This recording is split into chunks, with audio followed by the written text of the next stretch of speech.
Hey world, you're listening to Globethotter, the pod that puts the lover in travel lover. I'm your host, Cassy Martinez, and each week I trade tales with a slew of amazing adventurers who, like me, kiss and tell. I'm so excited for you guys to meet our next guest, coming at you all the way from Edinburgh, Callum Andrews.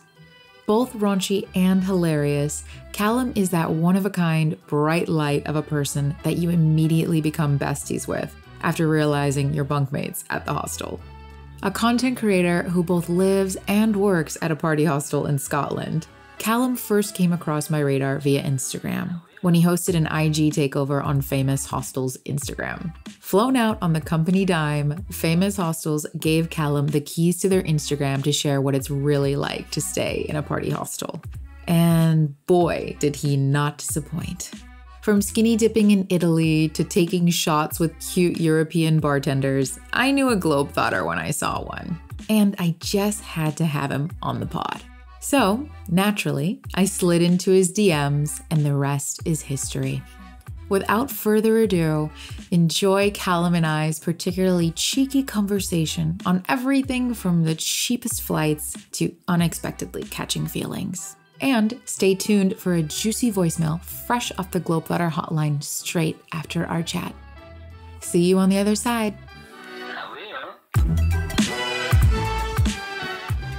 You guys, Globethotter is back, the pod that puts the lover in travel lover, and I'm so excited to be back with Callum Andrews, who is a Scottish content creator based out of Edinburgh, who serves up hysterically raunchy and honest content that truly runs the gambit from travel to hooking up to keeping it real about mental health. He currently calls a backpacker's hostel home and works downstairs at their rowdy-ass pub. So, you know he's got stories for days.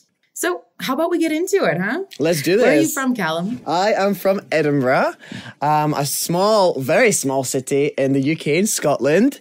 How would I describe it? Let's think. How would I describe Edinburgh? I would say it's like an old-fashioned love story filled with modern lovers. Ooh. Okay, that is the Globethotter definition of a city. I'm gonna have to take that one, I'm sorry. Does it just feel like romantic walking in those streets? So much history. So many lovers have walked those streets. Listen, there's so many like tall, old-fashioned buildings, narrow closes that you just walk through and you're like, am I Julia Roberts traveling the world right now? Like, this is where I live? What's going on? Like, this is gorgeous. Yes, you have to romanticize your own life. I'm telling you. No one else is going to do it. Yes, exactly. So as someone who is based in Scotland, you've got all of Europe just basically a cheap Ryanair flight away. I'd love to hear what are some of your go-to destinations when you just want to shut up and go, when you're hanging by a damn thread. Do you know what I've always wanted to do? Do you know what I've always, like when you go to the airport and you go, where's the next flight? Where's the next place? Just give the next ticket. And then you go. But my favorite place that I've been to so far was Genoa. Have you ever heard of Genoa? Is that in Italy? Yes. Oh my God. 10 points to Gryffindor. Yes. So Genoa's at the top of Italy and it's like this middle of nowhere, but it's kind of out of the movie Luca. Have you ever seen the Disney movie Luca? No, I haven't. Oh my God. It's the cutest little movie. And when you're Minus 10 points from Gryffindor. But when you're there, it's like this cute little like fishing villages. Everyone's like old men sitting outside their little houses, drinking beers and stuff. But it's also like this crazy like romantic traveling scene as well. So when you go, you're like, oh my God, am I in a movie? This is great. So I would go to Genoa because no one else even knows about it as well. So if you get there before everyone else, you're going to find out all the secret spots. Right. I do love that. The extrovert in me, though, like loves going to these like tucked away places. And then like an hour later, I'm like, I'm so lonely. Oh, I've seen your Instagram posts. You're all about that nightlife. I love it. That's true. I'm like, how is Genoa's like rave scene? No. The best place I've ever been to for a rave is Barcelona. That was crazy. So basically, in your Barcelona, because of the restrictions just now, at 12 o'clock, everything's shut. But that is not where the party stops. These guys are amazing. They're like, come on, let's just go to the beach. And the party continues all night. It's just raves on the beach, parties. Some people aren't even drinking and they're just going crazy. And I'm like, this is the life I need to live. This is the life. Right. I mean, Barcelona in general really is just that bitch. I feel so cliche saying it, but that's where I did my study abroad and I had my real first like travel love experience. Oh, wow. And you're not wrong about the beach parties because I remember there was like some end of summer festival. It was like the longest day of the summer and it was basically going to transition into fall after that. And everybody just runs to the beach. And all the different like barrios, neighborhoods all have their own little parties. I remember you would just like walk into a little cluster of homes or houses or apartments and they'd be giving you like a glass of champagne and they like, here you go. Cheers, stranger. And then, you get to the beach and there were like fireworks and fire dancers. You're like, and don't just, like, mind all if the I cuties do. in the world. And by the way, may I just say, before I went to Spain, I was told, because I used to be ginger, they were like, when you go to Spain, you're going to be like eaten up. I got there and not one Spanish guy looked at me and they are gorgeous. They are so sexy. Like their little dreamy eyes and they all have like the sexy beards. And I was just like, you guys can eat me up whenever you want. But they didn't. Eat me up, no crumbs. Okay, I love it. Actually, there was one guy. I was obsessed with that sound. I was like, Silencio Bruno, Silencio Bruno. You know that one? It was trending everywhere. So when I went to Barcelona, I was like, I want to do one thing. I want to get on the back of like a Vespa and I just want to be going, Silencio Bruno. So I went down to the beach and I honestly just went to this random guy. Hey, can you give me a ride in your Vespa? And he did. He did. And because I was at like the gay like sort of cruising area, we drove to the docks and we got on his boat and we had a little rendezvous. I'm not even lying to you. Are you kidding me? I'm not even lying to you, literally. Oh my I had the video and I'm literally like, Silencio Bruno! Wow. Okay, I don't think it gets more main character than that. From the Vespa to the boat and then back again. I'm not gonna, it wasn't a very luxurious boat, but in my head I was like, take me. Let's rock this boat, boat baby. is a boat, baby. I adore that. Wow. I'm curious, what's the cheapest flight you've ever been able to snag? £15 to Barcelona, but it was only one way. Okay, fair enough. I mean, you don't need to leave. You could stay. Yeah, I was like, do I just get the one way and never come back? Is that what I'm doing? I think so. Yeah. Seriously, I'm like truly the queen of the one way. This is your life though. You're like, listen, I'm young, I'm hot, I'm going to travel the world until I no longer can. Because one day we're going to be older and we won't be able to travel anymore. Right. Ride it till the wheels fall off. And I am like such a disbeliever in the phrase that people are like, oh my God, save all your money now. And then when you retire, you can travel. I'm like, these tits will not be in the same form. I'm sorry. They're going out now. Yeah, excuse me. So, I'm truly just about like, do it all at the same time, honestly. I'm here for that, and I agree with you completely. Get out there, travel. But you know what? You don't even need money to travel. Like, I literally live in a hostel. No. I live here for free because I work here. And I've met so many travelers that travel from hostel to hostel, stay there for free, earn some money there, then go to the next hostel. And that, honestly, I think is one of the best ways to see the world. I've met some of the most cultured and interesting people doing that. Oh, yeah, for sure. And the thing is, too, is like, even in that lifestyle of like living and working in a hostel, which I'm so happy. You're the first one to like truly have a job at the hostel. I volunteered in them, but you're like getting that paper and living there. So like, I'm really happy to have your perspective. But so many people think that there's like an age limit to that. And while yes, some party hostels will say like nobody over 35, whatever, but it really is about a mindset. Like when I'm working remotely, like I am right now, I work 40 hours a week. The hostel life isn't exactly the right one for me. But like after this, when I'm, not working again in that kind of structured place, like I think a hostel will be perfect for me again. Yeah. So it's challenging yourself to not really put that like age limit, like, oh, I've aged out. I'm over 30. I'm this, I'm that. And it's like, honestly, it's a mindset. Do you have the capacity to be in a bunk bed? Yeah, exactly. Listen, bunk beds are some fun places, let me tell you that much. I've had some of the best sex in a bunk bed, and I did not expect that to be the truth. Literally, see, like, older people in hostels, like, I didn't know there was an age limit. When I was traveling in summer, that's when I found out that there was, like, no over 35s and stuff. And I'm like, that's such a stupid rule. So, like, what's the point? So when you get to a certain age, you're not allowed to travel anymore? Like, what's the reasoning behind that? Right. Like, that's so crazy. Oh, my God, yeah. I first noticed that, I remember in Budapest, there was a sign by the front desk that said, no over 35. And I was like, ew, I'm not even near 35 at the time. I was like 27 and I was like, I still don't like this. And now I'm 30 and I'm like, okay, that's a little close. That's a little close, honey. You're like, don't call me out like that, okay? I'm like, am I going to have to get a fake passport or what? You have to get a fake ID for the other way around, right? Truly. I mean, we could start that business. Are you still young at heart and want to stay at a hostel? We got your documents. I would pay.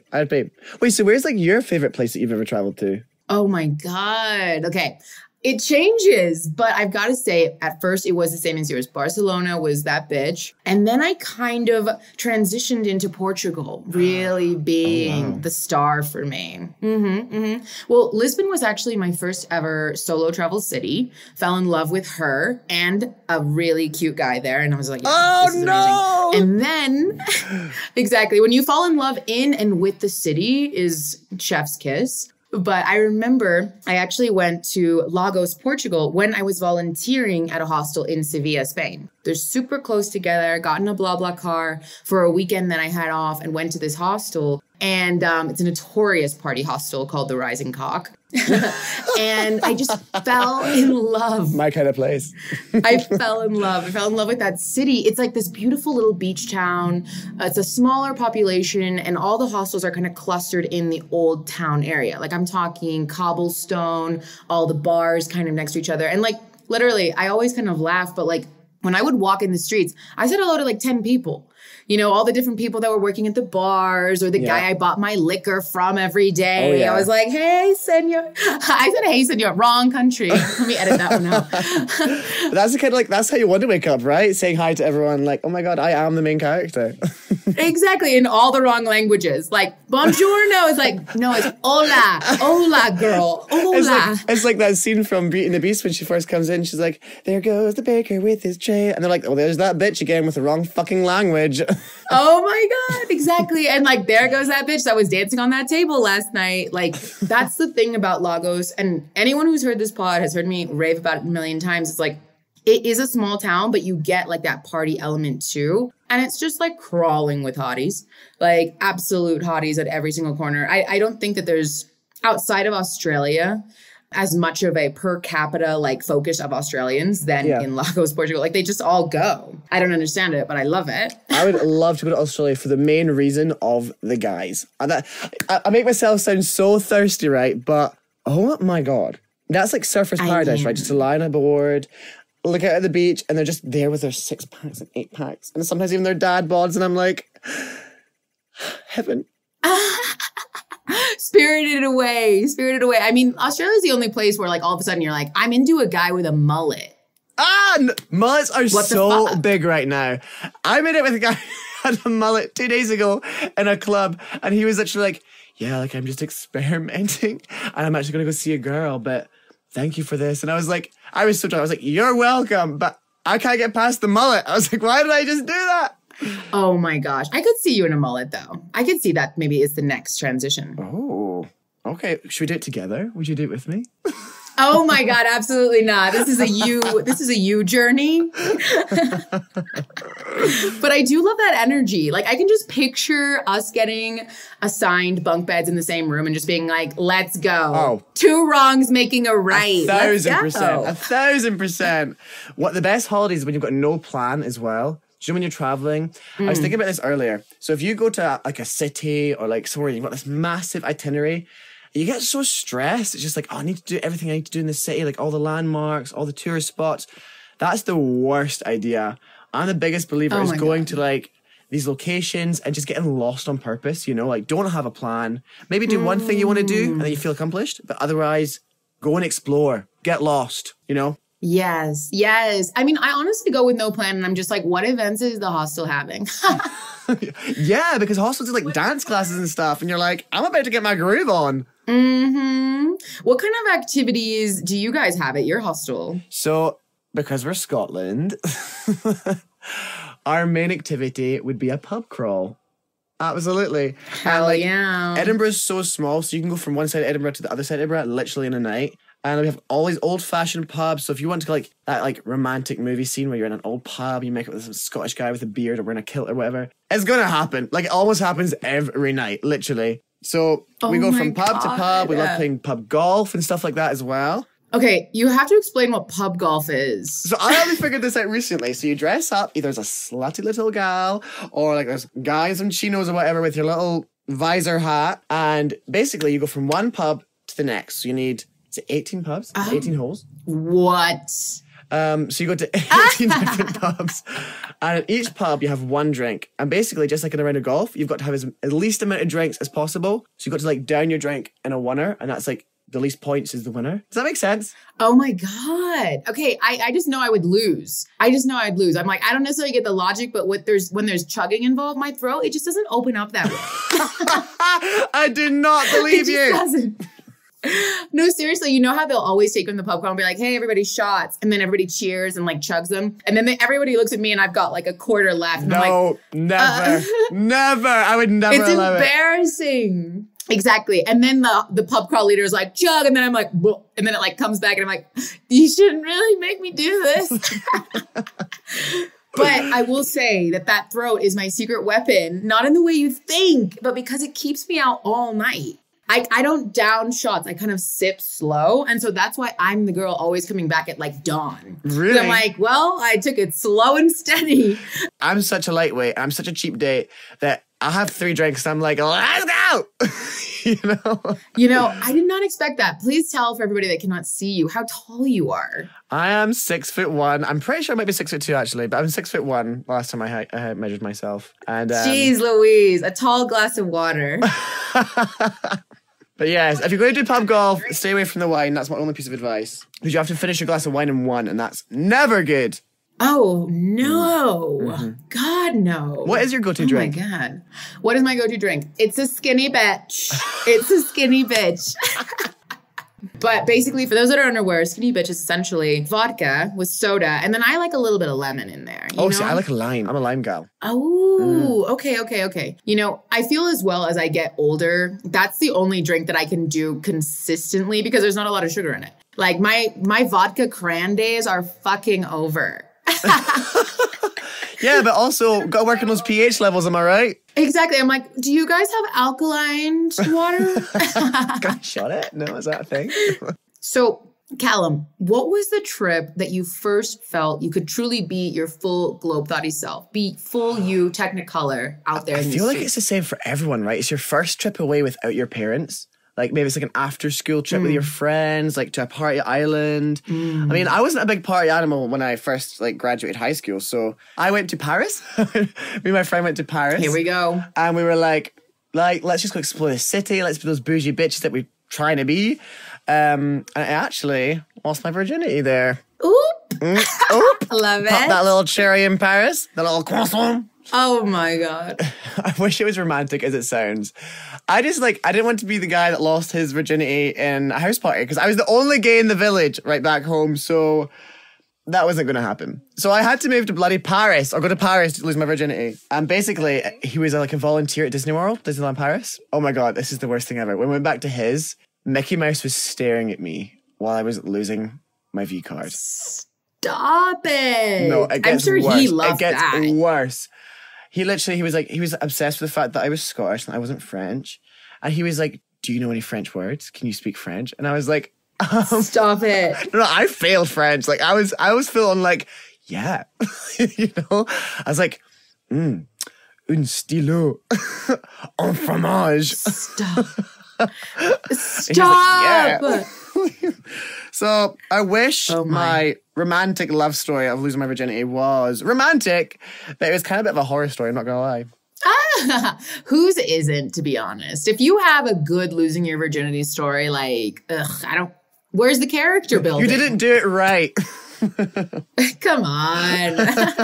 We want the story. I loved what you said as well, that your first ever Globethotter trip is usually whenever your parents aren't around. Because people always say too, it's like when you solo travel, like, who are you when no one's looking? But that also on this flip side is like, who are you when your parents aren't around? Yeah, exactly. Sure, You want to let rip. You want to do what you want to do. You know, you don't have to go for fancy meals with your parents and stuff. You want to go to the nightclubs. You want to like end up in a strange city, like on a side curb at 4 a.m, like, help, you know? Or back at some foreign guy's house and you're like, well, I did it. you know? Lessons get learned very quickly on your first Globethotter trips. Share your locations, guys. Like, if you're in a city you don't know and you're doing the walk of shame, you learn that city real fast. You're like, oh, now I know like in the back of my hand. Thank you very much. Oh, right, for sure. Or like very quickly where the next pharmacia is. You're like, okay, gotta go. Things need to be handled. Help. Naughty, naughty. Oh, that was a lovely accent. That story, though, of you trying on the Parisian accent for your lover reminds me, I remember I was in Budapest and I had really hit it off with this volunteer, another volunteer at a hostel, at a party hostel, super notorious spot. And I remember that he was from Iceland. And I feel like this is already enough information to give away like who this was, because there's only so many Icelandic party hostel volunteers in Budapest, but whatever. Easter egg for anybody listening. But I remember we were walking back to the hostel and, you know, kissing, making out. And I was like, talk to me in your language, Icelandic. And he was like, are you sure? And I was like, yeah, like, you know, that basic kind of romantic energy. And he was like, okay. And it was like the most unromantic language I've ever heard. He was like, yeah, right? Can you give us an example? Did you hear that? No, absolutely not. Like, I mean, no hate to the Icelandic language, but it just like wasn't what I was expecting. And I was like, oh, okay, cool. And then we just got back to the hostel and we like didn't speak of it again. I love that. You're like, my doors are opening. He speaks and you're like, my doors are closing. Well, no, the doors stayed open. There it is. So, Callum, you actually first came across my radar through your collab with Europe's famous hostels, which was hilarious. You essentially got to travel and party all over Europe for free. Please spill the tea on all the fab places you got to go. And just tell us, how did that all even come about? Oh, it was such a surreal experience. And it's honestly like made me appreciate my summer so much. Like, I'm just the luckiest guy.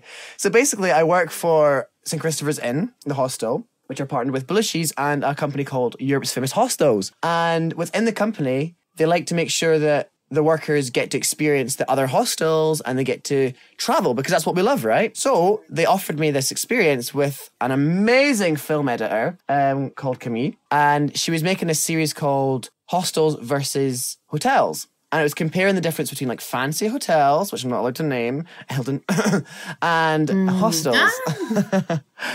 And basically, we got to stay in the famous hostels around Europe, such as Barcelona, Milan, Lake Como, Genoa. It was a company called Ostello Bello, which honestly, I swear by. If you ever want to travel in hostels around Europe, go to an Ostello Bello. They just look after you so much, and it's an always guaranteed party. It really is. And we traveled around these different places, comparing them, and I was just like, this is surreal. Like, because of my personality, they scouted me out and said, hey, come with us, and we're going to guinea pig this whole adventure so that in the future years, we're going to have people within our company to be able to travel around each hostel and do it again and again and again. And I was like, okay, okay. Like, I've not traveled that much, but now I have, you know? You are that guy. Like, I was watching it and just like every single night, the IG story got crazy. I was like, this is a corporate account. This is a blue checkmark account. Did you have to like send your snaps first or did you just go live? No, the whole point in this was they wanted to see the real side of like traveling with hostels. And yes, sometimes it's not a glamorous experience staying in a hostel, like it is shared rooms and stuff. But when you're traveling and you want the experiences, that's what it's all about, you know? So they wanted me to show that. They wanted me to show the real side of traveling when you're young and want to see the world, you know? Right. You know, it's so funny. You work at a St. Christopher's Inn / combo Belushi's because I actually stayed in Gare du Nord in Paris. Probably just totally ripped that name. But yeah, you guys get down. We won't judge. But essentially what I love too is you guys, pro tip, whenever you're trying to find a hostel and you're in the party mood, stay at a hostel that has a bar downstairs. Yes, absolutely. Absolutely. Yeah. Massively. And in Barcelona, like the party hostel was crazy. But by that point, I'd traveled around like 4 different hostels.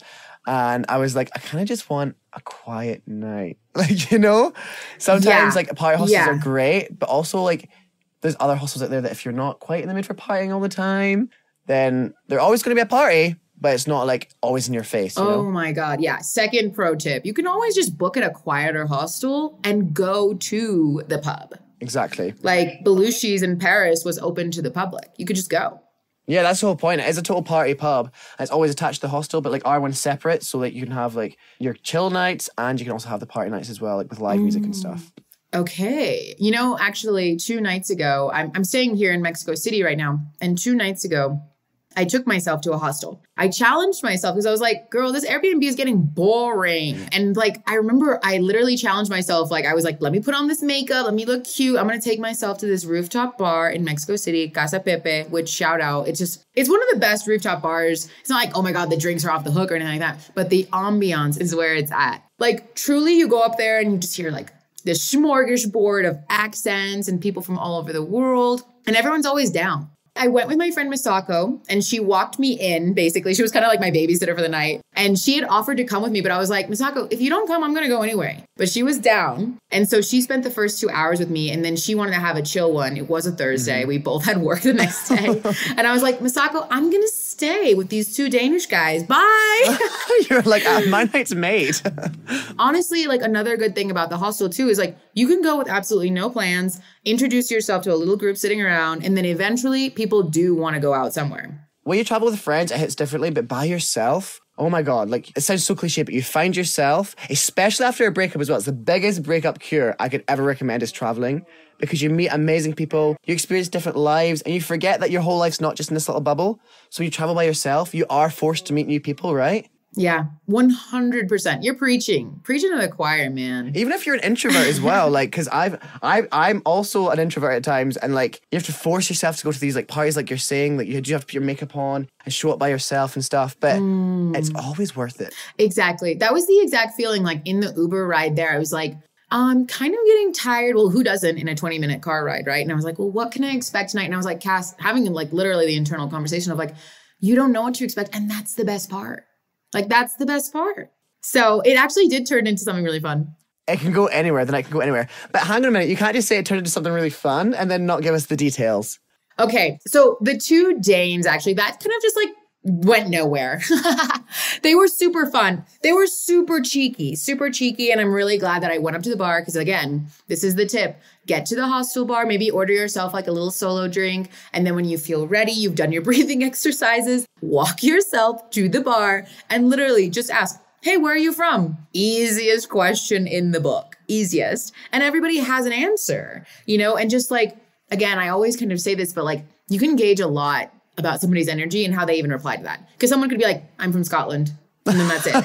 Or like, oh my God, I'm from Scotland. And like, there's that. And like, it just goes and it flows, you know? It is the go-to question. Is it, hey, where are you from? And it's like, oh my God, I've got a friend. You might know them in this country of thousands and millions of people, but you might know this one person.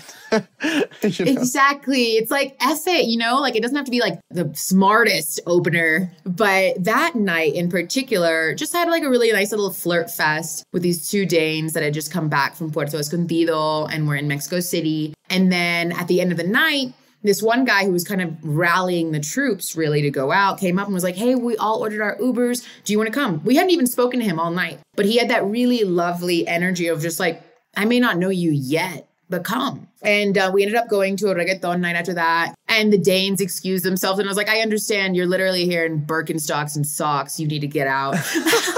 No.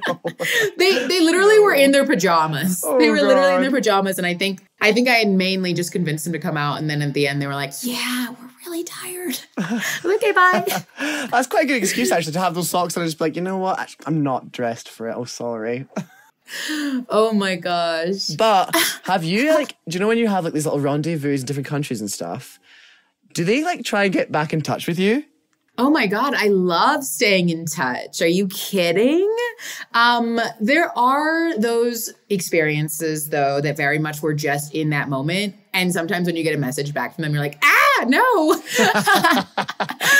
But I do love exchanging Instagrams. And it's like kind of like that subtle way of staying in somebody's life. Like if you just, post like a thirst trap and they send you like a flame emoji or like a heart. I enjoy that versus like usually with WhatsApps, it's a little bit more difficult because like you got to really put yourself out there to send that message, you know, and like, oh my God, did they leave me on red? Like, send me that little love heart emoji. Do it. Yes. But no, I love that story though, because I think hostels do get that hit it and quit it reputation. And I don't even play that game anymore. Like I'm too sensitive. I like romance. You know, it just hold my hand, even if it's for 2 days, hold my hand and let's pretend. You know what I mean? I feel like that's what people want from me, but I just don't deliver. You know? You're like, wrong postal service. Listen, nope, not me. I can tell you the same. We've been through enough, girl. We've been through enough. Like, you're looking for that romance and I've gone the other way. I love it. You know, like whatever floats your boat. And that's the thing. Like hostels is just like what you make of it, you know? And I'm a simp, you know, I catch feelings. And so I just got to be careful with those feelings. But I do love a good flirt. Even if it goes nowhere. Oh my God. God, who doesn't love a little flirt? You know, and the thing is too, you never know what lies on the other side of hello. It doesn't even have to be anything crazy because people get so turned on by like, oh my God, I wanted to say hi, but I didn't have the guts and you did. Oh, I love that. I love that. You never know what's on the other side of a hello. That is a quote I'm going to take with me for the rest of my life. Thank you for that. I think you're already living that life. That's gorgeous. You know, you're in these spaces and I guarantee you 9 times out of 10, you're the one that initiates the conversation. And introverts, true introverts are probably like, whoa, that's really sexy. Oh, wow. You think? I have heard that the most like sexiest thing about a guy is confidence. Would you say it's the same for a girl? You think when you're confident, you feel your most sexiest? Oh my God. Yeah, I would say that. And I think too, like, I've talked about this on the episode with Damon, which you guys check out. We talked about how when you're in travel mode, shy guys don't get a lot of play because like there's just not enough time for that build up. You know what I'm saying? Like the extroverts are the ones that get, you know, the early bird gets the worm. Like they're the ones that are saying hi. They're the ones that are, you know, putting themselves out there and making an impression first. Whereas like a slow burn with an introvert, like we have time for that back at home. We don't have time for that when I'm staying 2 days in Edinburgh. And so even if you are an introvert, challenge yourself. Just say hi because what's the worst that can happen? Like, oh my God, they didn't say hi back. Well, fuck them. Yeah, that's one piece of advice I ever got when I was younger. The best piece of advice I got when I was younger was when you ask a question, someone can only say yes or no. There is nothing else, you know? So if you say hi, like you said, they can only say hi back or give you like a dirty look and that's it. And what happens? You move on to the next person and go, hey, you laugh about it, you know? Who's like, who have you been influenced by? Like, who's your role model when you're traveling? Because when I'm traveling, I have like this picture in my head of like Amanda Bynes and What a Girl Wants, like that sort of movie, you know? Like that's, I'm like this, I'm her. That is me. So like when you're traveling, like who are you in your head? Yeah, totally. I love this question. I might steal this question, but I would say it's definitely a mix of two people. So you've got Anthony de Bourdain, which I just absolutely adore because he was with the people, man. He sat down and was like, where do the locals go? I'm not a tourist, I'm a traveler, and I want to know the real ass deal. Mm-hmm. And then there is a travel memoir that I absolutely adore. It's called What I Was Doing While You Were Breeding by Kristen Newman. And it's a funny, sexy, and ultimately poignant memoir about mastering the art of the vacation ship. Oh, wow. So essentially it's like Globethotter 1.0 and like it has inspired me in so many ways where basically she just tells all these little like silly vignettes and stories about, you know, oh, when I went to Argentina and I fell in love with this guy and I went to Paris and I spent New Year's here and I was so obsessed with this one guy and it actually went this way. Like, and I just had never read a book where a woman was owning her sexuality so in free. That way. Yeah. Yeah, exactly. And so it made me feel like, oh my God, so seen, because I think for a long time, women have just been like, oh, okay, yeah, like we love going on vacation and traveling and meeting people, but like we only tell our besties about that. We only tell like people over brunch, you know? And like what Globetrotter is all about is like, let's normalize these fucking conversations. Yes. You know? And that you don't have to, you know, be monogamous and have like years long relationships for people for it to still be valid and real, you know, that feeling 24 hours long, 48 hours long, a summer long, you know, like that's still real and it's still valid. So when I'm walking in these streets, I'm channeling those too. Oh yeah. I mean, this reminds me so much of a post I seen on Facebook, good old Facebook that we hardly use anymore, but Facebook, you know, and it was along the lines of you all be out here dating to get married. But I'm out here dating to go on a journey with that person, you know? So and when you're dating someone, it doesn't always have to lead up to marrying them or being with them for years and years and years or months and months and months. It could literally be like, I'm dating this person to go on a journey with this person. And then at the end of that, I'm happy to go on a journey with the next person. Because that's what life's about, right? Right. You know, in the past, I had kind of called these chapters. But as someone who is obsessed with travel, I'm definitely going to start calling these journeys. Nice. I like that. I like chapters. Yes. I'm going to steal chapter. You can have journeys. I'll have chapters. I like that. Yes. No, it really is like F it. You know, there's no necessary time limit. And that's what I love about travel dating too, is like the kind of normal questions that really damper the mood when you're home and you're dating someone who also lives there permanently. Like, oh, well, what are we? And we've dated for 2 months. Like, does that mean that we should be monogamous or this or that? With travel, like, you just don't even get there. You don't even have the time to ask those questions. And it's like, it's ultimately for the better because you just stay very present. In the present moment is when you can actually get to someplace very real. I had a question for you though. And I think you've kind of sort of already answered this, but are you the type to catch feelings? See, this is the problem. So if I like a guy, so I've got two personalities, right? Either we're having a hookup and that's all it is, or we're going to date and I'm going to be romantic. But if I date you and I like you, I'm going to fall so hard, so fast.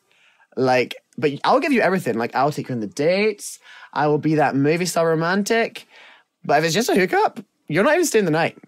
Like, you ain't even staying over, my friend. You're going to do the deed and then it's bye. That is so funny. I'm so glad to get this perspective because men can compartmentalize like nobody's business. You're like, this is what it is. Ciao, ciao. All love. Mwah. Whereas a woman will literally lay there and be like, this was just meant to be a hookup, but my body is literally like secreting hormones right now that makes me think that you could be the one. And you're like, no, he's not the one, girl. Get him out of here. We love a good cuddle, and that's what gets us in trouble. Oh my God. This is so interesting because I'm the opposite. I hate a cuddle. Like, see, for a hookup, if my hookup stays and goes, oh, should we watch a movie? I'm like, get out. Like, please leave. We are not watching Shrek 2 right now. No way. I did see in your TikTok that that's your comfort film, and I love it. Oh, listen, if you were ever feeling down, if you ever just want to watch a movie and you're like, what do I watch? It's Shrek 2. Shrek 2 is the best thing that ever happened to the planet. I can just picture you in that party hostel in Barcelona when you wanted that night off in your bunk bed. Everyone's rowdy around you and you're like, shh, I'm watching Shrek 2. So as someone who lives and works in a hostel 24/7, please give us a peek into your daily life. Like, what's your schedule like? Do you know what? The best thing about daily life in a hostel is there is hardly a schedule. Like, so I've lived in Edinburgh for 5 years now, and 4 of those years, I was paying rent in flats. I was stressing over bills. And it was just not okay. Then, during Corona, I moved into the hostel to help out. And it's changed my life. I've never been more laid back, never been more chilled, more time to express who I actually want to be and find out who I am. So in the hostel, yeah, you have to do your job. You have to work in the bar. I work in reception now as well. I've become like the night manager. I've got quite a few responsibilities in the hostel. I don't pay rent. Like, I stay here for like, I think it's like £5 a week. The only problem is that I don't have a kitchen. That's the only thing. But I meet different travelers every day. The party's always at my doorstep if I want it. And you'll find that when you work in a hostel, you attract a certain kind of like people that work there. We're all the same. We just want to travel, hear stories, live our best lives, live in the moment, you know? So to wrap things up, Callum, how can people keep up with you? Keep up with me? In what term? Do you mean like at work, romantically, social? Oh my God, I love it. All of the above. But I know that people are going to want to follow you after this, want to keep up with your hijinks. Where can they do so? I hope so. Well, I'm hopefully getting a bit of a following on TikTok. But my name's spelled really, really weird because it's Caulumn. We don't know why. I think I'm the only one in the world that has that spelling. And when I'm famous one day, it'll come in really handy, okay?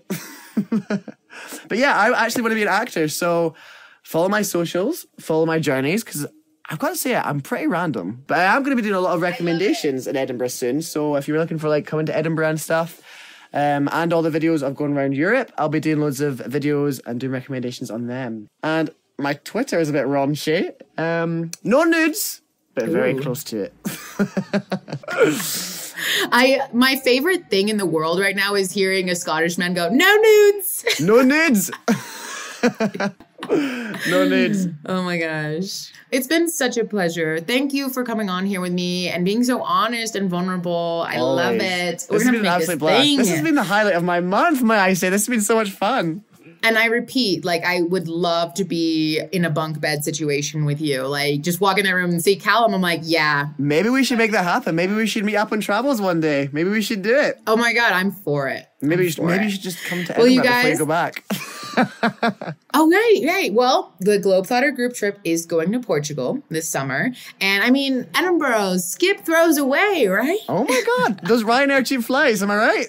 Exactly. Thank you so much for having me, though. Will you guys? Yes. No, thank you. We'll be back again sometime soon. Thank you guys for checking this out, and we'll see you next time. To get more Callum delivered straight to your timeline, follow him on both TikTok and Instagram, linked in the episode's description. Want to link up with like-minded Globethotties all over the world? Find your squad by joining Globethotter's Facebook group. Our Facebook group is a private space to ask all your travel questions, swap stories, and meet up with other adventurers on your wavelength. The Facebook group is also the first to hear about any trips I've got coming up and how you can potentially join me. So yeah, you're not going to want to miss that. Find the link to join the group in this episode's description or by simply searching Globetrotter Travel Gang on Facebook. And while you're at it, subscribe to the pod to get Globetotter's next episode delivered straight to you. Let's wrap things up with a juicy voicemail straight off the Globetrotter hotline. Today's caller prefers to stay anonymous, so you know it's got to be good. To set the scene, this listener's steamy story takes place in a 6-bed female dorm that was all hers for the night. Is it weird to say, been there too? But that's a story for another episode. Take it away, Gossip Girl.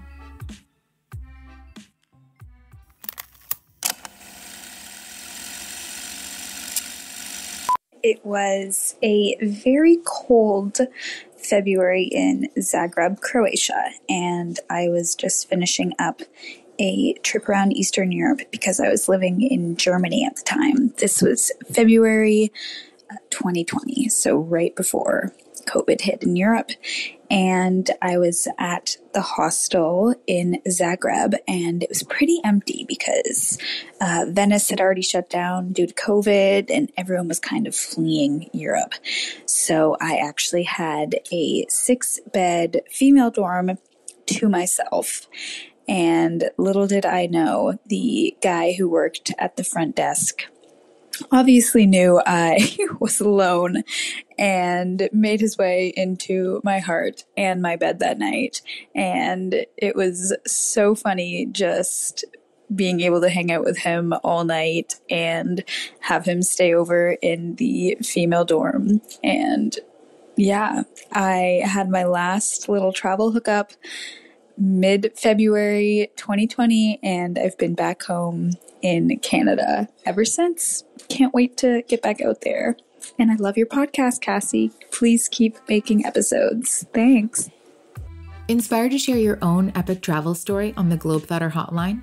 All you gotta do is go to speakpipe.com/Globetrotter to leave an up to 90-second voicemail detailing your travel tale. A quickie, if you will.